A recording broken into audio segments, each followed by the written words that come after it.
మీరు హిందువా? అయితే ఈ క్షణం నుండి గర్వంగా తలెత్తుకొని తిరగండి. అంతగా గర్వపడడానికి అన్య మతాల్లో లేనిది మన హిందూ మతంలో ఏముంది? ఒక్క కారణం చెప్పండి అంటారా?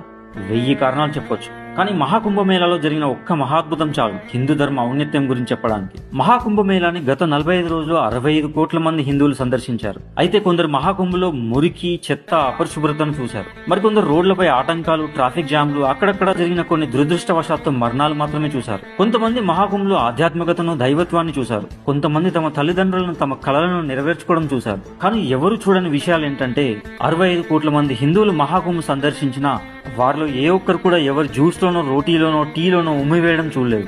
65 కోట్ల మంది హిందువుల్లో ఒక్కరు కూడా ఇతర మతాల ఉనికిని సవాల్ చేస్తూ నినాదాలు చేసి ఊచకోతకు పిలుపునివ్వడం ఎవరూ చూడలేదు. 65 కోట్ల మంది హిందువుల్లో ఒక్కరు కూడా రోడ్లపై, బస్సుల్లో, రైళ్లలో, రైల్వే స్టేషన్లో, ఎయిర్పోర్ట్లలో ప్రార్థనలు చేసి ఇతరులకు ఇబ్బంది కలిగించడం ఎవరూ చూడలేదు. మహాకుంభలో బ్రాహ్మణులకు, దళితులకు, రెడ్డిలకు, రావులకు, కమ్మలకు, కాపులకు, జాట్లకు, అగర్వాళ్లకు, ఓసీలకు, బీసీలకు, నార్త్ వాళ్ళకి, సౌత్ వాళ్ళకి ప్రత్యేక ఘాట్లు లేవని, కుల ప్రాంత భేదాలు లేకుండా ప్రతి హిందువుని సమానంగా చూడడం, అందరూ ఒకే నీటిలో కలిసి పుణ్యస్నానం చేయడం ఎవరూ చూడలేదు. 65 కోట్ల మంది హిందువులు ఒక్కరు కూడా ఆకలితో లేదా దారి తప్పినట్లు కానీ ఎవరు చూడలేదు, వినలేదు.